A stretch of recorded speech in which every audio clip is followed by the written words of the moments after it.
In a quiet neighborhood, a tense moment unfolded. A concerned woman dialed 911, her voice firm as she reported a young black teenager she deemed suspicious. As the boy stood by, unaware of the storm brewing around him, the sound of screeching tires broke the stillness. A sleek black SUV pulled up, and out stepped a figure who commanded immediate attention, the city's mayor. The crowd held its breath as the mayor locked eyes with the woman. What followed left everyone speechless. The teenager she had labeled as trouble was none other than the mayor's son. In an instant, the woman's confidence faltered, and the weight of her error became painfully clear. This moment wasn't just about mistaken identity. It was a stark reminder of how assumptions can have far-reaching consequences. The mayor's gaze was unwavering as she approached the woman, her calm yet commanding presence silencing the murmurs of onlookers. In a voice both firm and composed, she asked, "What exactly is the problem here?" The woman stammered, still clutching her phone. He was just standing here, looking suspicious." "I didn't want any trouble." The mayor's expression hardened. "Suspicious? Because he was standing in a public space? That suspicious teenager happens to be my son." The weight of those words struck like a thunderclap. The woman's face turned pale as realization dawned. She glanced from the mayor to the boy, her earlier conviction crumbling under the scrutiny of the crowd. A profound silence enveloped the scene. Snap judgments made without facts, without empathy. This kind of bias, whether conscious or not, endangers lives. The teenager stood quietly at his mother's side, his shoulders stiff with tension, but his eyes reflecting relief. The mayor placed a protective hand on his shoulder and continued, "This situation could have escalated into something much worse, and we all know why. Let this be a wake-up call, not just for today, but for every interaction moving forward. This isn't just about my son," Mayor Carter declared, her voice resonating with authority. Her words shifted the focus from a personal confrontation to a broader call for justice and accountability. This powerful moment, born from an unfortunate misunderstanding, became a catalyst for meaningful reflection and change. The mayor's response reminded everyone present of the deep-seated biases that can have devastating consequences, challenging them to examine their own actions and assumptions. Daniel sat beneath a towering oak tree, savoring the warmth of the afternoon sun. For a 14-year-old, it was a simple yet peaceful moment, one that would soon take a dramatic turn. But his tranquility was short-lived. From a nearby bench, a middle-aged woman named Linda watched. Daniel with a gaze that seemed to sharpen by the second. Her posture grew rigid, her lips thinning into a hard line. Determined, she rose from her seat and approached him, her movements deliberate and her expression clouded with suspicion. "What are you doing here?" she asked sharply, her tone heavy with accusation. "This park is for families, not for loitering." Taken aback, Daniel struggled to process the abrupt confrontation. "I'm just waiting for my mom," he replied calmly, his voice steady despite the sting of her words.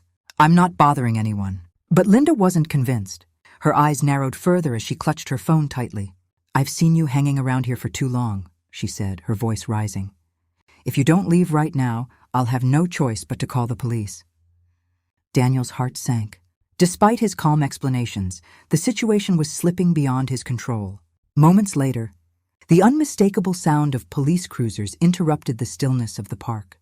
Daniel felt a cold wave of unease wash over him. His mind raced with images from the countless news stories he had seen, young men like him, their lives changed forever by moments like this. He fought to keep his breath steady, clinging to the lessons his mother had taught him. Stay calm. Keep your hands visible and never raise your voice. Yet despite his efforts, the weight of being judged for simply existing pressed down on him, leaving him feeling smaller with each passing second. As the moments dragged on, Daniel's thoughts raced. He knew all too well how such situations could spiral out of control. Glancing toward the road, he silently prayed his mother would arrive before things escalated further. This unsettling encounter was about to draw the attention of the entire park. And soon, the entire city. The calm of the afternoon was shattered by the unmistakable screech of approaching police cruisers. Their flashing red and blue lights painted the park in an ominous glow. Drawing the attention of everyone nearby, Daniel, still reeling from the baseless accusations against him, stood frozen as two officers stepped out of their vehicles, their expressions unreadable, but their posture guarded. "Is there a problem here?" the taller officer asked, his gaze flicking between Linda and Daniel. Before Daniel could respond, Linda stepped forward, her voice trembling with urgency. "Yes, officers. This young man has been loitering here for hours. He refused to leave when I asked. I'm concerned about the safety of the families in the park." Her words carried a weight that Daniel couldn't match. He opened his mouth to defend himself. But the second officer raised a hand, cutting him off. "We'll speak with you in a moment," he said, his tone firm but dismissive. As the officers listened to Linda's embellished version of events, Daniel felt the world around him shrink. He stood perfectly still, his hands visible at his sides, a mental checklist he had learned through countless conversations about what to do in such situations. His chest tightened as he glanced around. A small crowd was beginning to form, some whispering among themselves, while others pulled out their phones to record the unfolding scene. When the officers finally turned their attention to him, Daniel struggled to find his voice. "I was just waiting for my mom to pick me up," he explained, his words measured but strained. "I haven't done anything wrong." The officers exchanged skeptical glances. "Do you have any ID?" one of them asked, his hand resting lightly on his belt.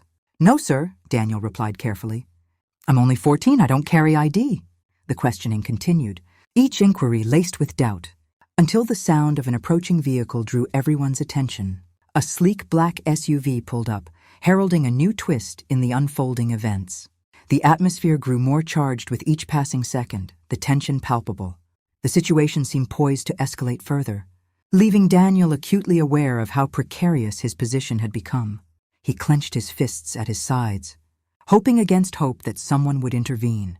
Before things spiraled out of control, Daniel felt a flicker of hope as the familiar car came into view. Relief mixed with apprehension. His mother was here, but so were the flashing lights and watchful eyes. As the car door opened and his mother stepped out, Daniel's heart swelled with both pride and vulnerability. She wasn't just his mother now. She was a force ready to shield him from the storm that had descended on this quiet park. As the driver's door opened, the crowd collectively held its breath. What happened next would change everything. The door of the black SUV swung open, and out stepped a figure who immediately commanded the attention of everyone present. Mayor Evelyn Carter, known for her fierce advocacy and unwavering resolve, strode toward the gathering with a purposeful intensity. Her presence was undeniable, and her expression, a blend of controlled fury and protective instinct, spoke volumes before she even uttered a word. The officers straightened instinctively, their earlier confidence faltering as recognition dawned. The murmurs in the crowd swelled, and Linda, the woman who had made the call, stood frozen, her face a mask of confusion and disbelief. "What exactly is going on here?" Mayor Carter's voice cut through the tension like a blade. Her tone was steady but carried the weight of authority, demanding immediate answers. The taller officer cleared his throat, his earlier bravado replaced with unease. "Ma'am, we received a call about a suspicious individual in the park." "A suspicious individual?" she repeated, her eyebrow arching as her gaze shifted to Daniel, who stood silently beside her, his hands still visible at his sides. "That suspicious individual happens to be my son." The weight of her words hung heavy in the air. Linda's mouth opened and closed, but no sound came out. The officers exchanged uneasy glances, the color draining from their faces as they realized the gravity of the situation. Mayor Carter turned to Linda, her piercing eyes narrowing. "Tell me, what exactly made him suspicious? Was it his behavior, or was it something else?" Her tone sharpened. "Could it be that you judged him because of the color of his skin?" Linda stammered, her earlier confidence evaporating. I didn't mean, he was just standing there for so long and I thought—" "You thought wrong," Mayor Carter interrupted, her voice firm but not raised. "And your assumptions could have led to devastating consequences. Do you understand that?" Turning back to the officers, she continued, her voice now tinged with disappointment. "And did you stop to consider the possibility that this call was rooted in bias? Or did you come here ready to assume guilt?" The silence that followed was deafening. The mayor placed a steady hand on Daniel's shoulder, her expression softening as she glanced at him. "Are you okay, sweetheart?" she asked gently. Daniel nodded, his voice steady despite the lingering tension. "I'm fine, Mom." "This isn't just about my son," Mayor Carter declared, her voice resonating with authority. Her words shifted the focus from a personal confrontation to a broader call for justice and accountability.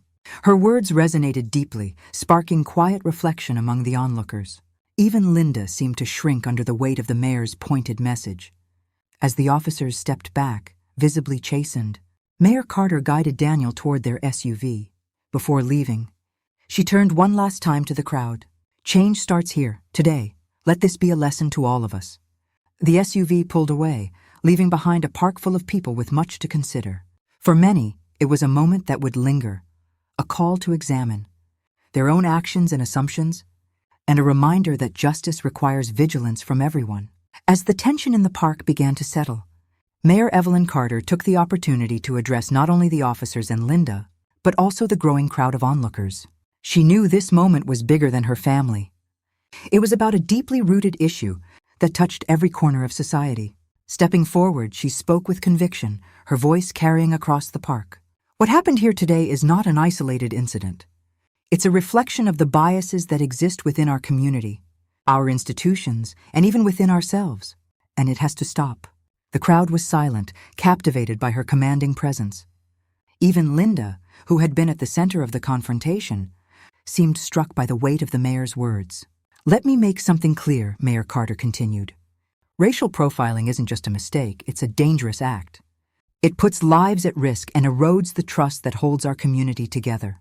No one, especially a child like my son, should feel criminalized for simply existing in a public space. She paused, scanning the faces of the crowd. Her gaze was steady, her tone unwavering. This isn't about assigning blame to one person. It's about recognizing a systemic problem and committing to meaningful change.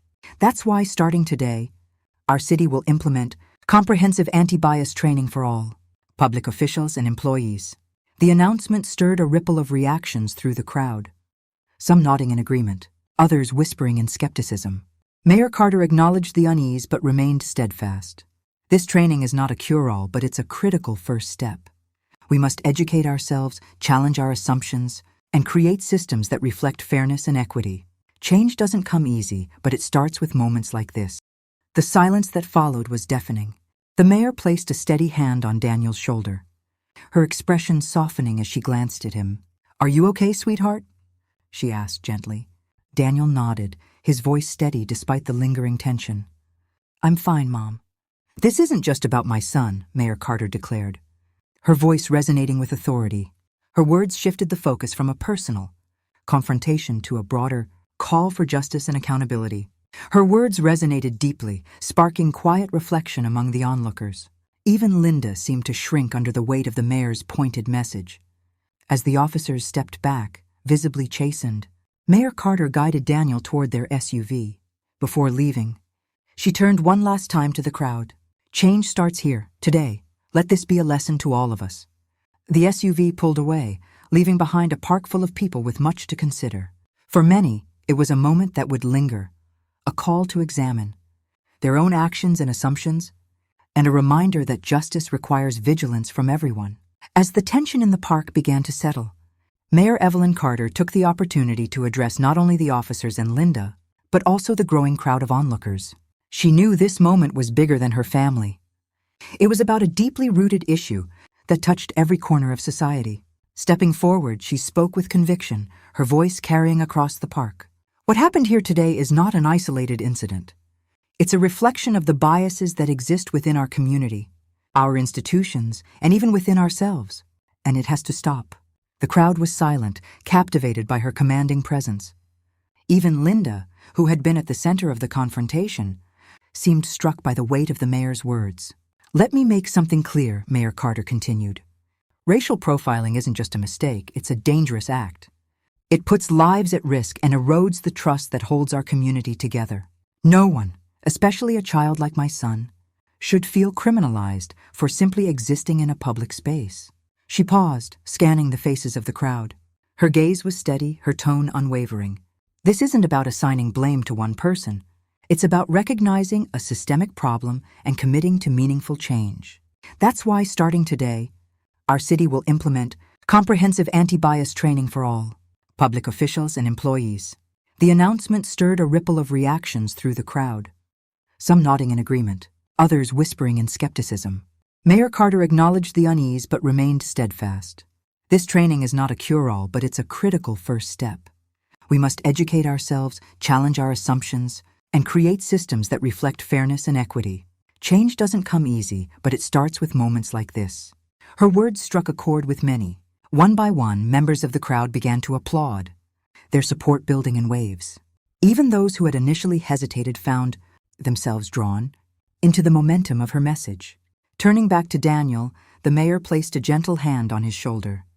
"Today you've shown incredible strength," she said softly, her voice filled with both pride and sorrow. "You've reminded us all of the urgency of this fight. And I promise you, we will not stop until this community and this world becomes a safer place for everyone." As the applause grew, the park seemed to transform.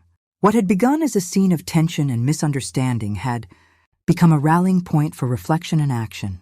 Mayor Carter's leadership had turned a painful moment into an opportunity for growth, igniting a conversation that would continue far beyond the confines of the park. Conversations about bias and systemic change emerged, igniting a collective resolve for progress. Social media platforms buzzed with videos of the incident, sparking debates and drawing attention far beyond Greenhaven. Some praised the mayor's decisive actions and called for widespread reform, while others expressed disbelief at how quickly assumptions had spiraled into danger. The hashtag #JustIceForDaniel trended for days, bringing voices from all walks of life into a unified demand for accountability. Mayor Evelyn Carter wasted no time turning the moment into a catalyst for action. Her promise of comprehensive anti-bias training for city officials and employees became a reality, with workshops scheduled to address the unconscious prejudices that had fueled the incident. "Education is the foundation of change," she declared in a press conference. "We must give our community the tools to recognize and combat bias at every level." The mayor's initiative sparked discussions in schools, workplaces, and homes. Community leaders organized town halls, encouraging open dialogue about how assumptions and stereotypes shape behavior. Meanwhile, local media amplified the conversation, exploring the broader implications of the incident and highlighting similar stories that had gone unnoticed. For Daniel, the teenager at the heart of the event, the experience became a turning point. Encouraged by his mother's strength and leadership, he began sharing his story with peers at school and within local youth groups. His candid recounting of the park confrontation struck a chord, particularly with those who had never considered the impact of racial bias on individuals and communities. "I was just sitting there enjoying the day," Daniel explained to a captivated audience at his school's debate club. "But in minutes I went from feeling safe to feeling like a criminal. That's not something anyone should have to experience." His words resonated deeply, inspiring his classmates to examine their own perceptions and biases. Many reached out, offering support and solidarity. Together, they began brainstorming ways to foster inclusivity, from creating educational campaigns to partnering with local organizations that advocate for equity and justice. As awareness grew, so did the sense of urgency to act. The city's police department implemented new protocols to ensure calls rooted in bias were evaluated more carefully. Local businesses displayed signs affirming their commitment to inclusivity. A mural celebrating diversity was unveiled in Greenhaven Park, transforming the site of the confrontation into a symbol of hope and unity. While progress was far from complete, the community began to shift in meaningful ways. The incident had illuminated the pervasive nature of bias, but it also revealed the power of collective action and conversation. Daniel, now a voice for change, carried his message forward, determined to ensure that no one else would have to endure what he had. As Mayor Carter had said, change doesn't happen overnight. But if we keep showing up, speaking out, and standing together, it's inevitable. In the aftermath of the confrontation at Greenhaven Park, the community began to shift, spurred by a collective determination to turn the painful incident into a foundation for progress. Guided by Mayor Evelyn Carter's steadfast leadership, the city initiated tangible changes to address the biases that had long gone unchecked. One of the first initiatives was a series of police outreach programs designed to rebuild trust between law enforcement and the community. Officers began attending neighborhood events, participating in dialogues about fairness and accountability, and collaborating with local leaders to create safer, more inclusive public spaces. The programs, while met with initial skepticism, slowly began to foster a sense of understanding. Across the city, visible signs of inclusivity emerged. Public spaces featured murals and messages celebrating diversity, while schools incorporated lessons on empathy and cultural awareness into their curriculums. Businesses displayed posters in their windows, affirming their commitment to equality, signaling to everyone that discrimination had no place in Greenhaven. For Daniel, the teenager at the heart of the incident, life had taken an unexpected turn. His story resonated far beyond his school and local community, becoming a symbol of resilience in the face of prejudice. Invitations to speak at events and forums poured in, and with each retelling, he found strength in using his voice to inspire others. "Everyone has a role to play," Daniel said during one of his speeches at a city youth summit. "Change starts with small actions, how we treat people, how we listen, and how we challenge the narratives we've been taught." Despite the progress, challenges remained. Resistance from some corners of the community highlighted the difficulty of dismantling deeply ingrained biases. Yet Mayor Carter's resolve never wavered. In council meetings and public addresses, she emphasized that the journey toward equality was ongoing, but essential. "Change isn't linear," she reminded the community. "It requires persistence, courage, and a willingness to confront uncomfortable truths. But every step we take brings us closer to a better, fairer future." Grassroots organizations formed, championing causes from anti-discrimination policies to youth mentorship programs. Town hall meetings were packed with residents eager to share their experiences and propose solutions. Community murals, like the one in Greenhaven Park, became symbols of resilience and hope, each stroke of paint telling a story of unity and progress. The ripple effects of that day touched not only the city, but also neighboring communities, inspiring similar initiatives to confront bias and rebuild trust. Though the scars of the initial incident remained, they served as a powerful reminder of the community's potential for growth and unity. Greenhaven was no longer defined by a single moment of bias, but by its collective effort to rise above it.